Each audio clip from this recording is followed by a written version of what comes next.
أعوذ بالله من الشيطان الرجيم. بسم الله الرحمن الرحيم.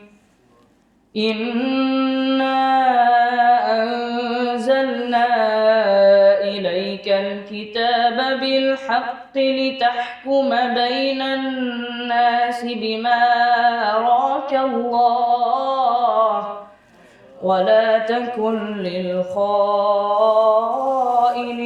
خصيما واستغفر الله إن الله كان غفورا رحيما.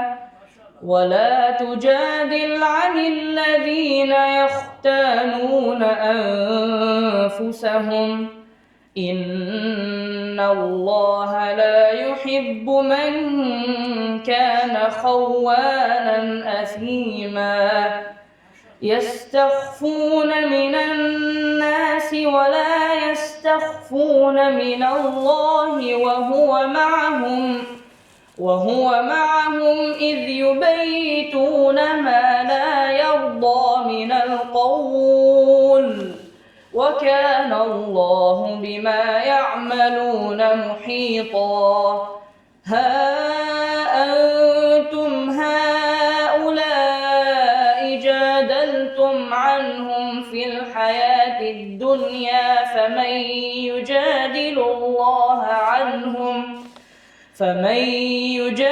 الله عنهم يوم القيامة أم من يكون عليهم وكيلا.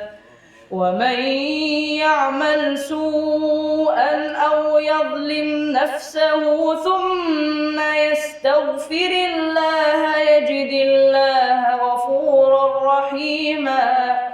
ومن يكسب إثما فإنما يكسبه على نفسه وكان الله عليما حكيما. ومن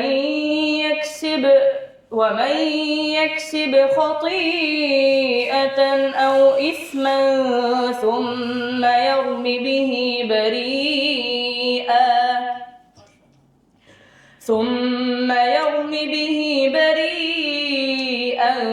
فقد احتمل بهتانا وإثما مبينا.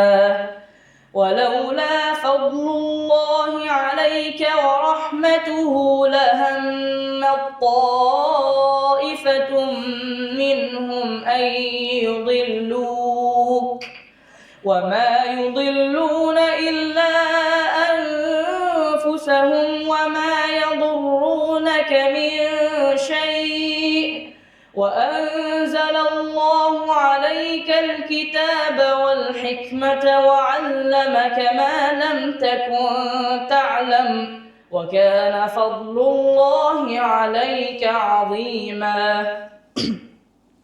لا خير في كثير من نجواهم إلا من أمر بصدقة أو معروف أو إصلاح بين الناس ومن يفعل ذلك ابتغاء مرضات الله فسوف نؤتيه أجرا عظيما. ومن يشاقق الرسول من بعد ما تبين له الهدى ويتبع غير سبيل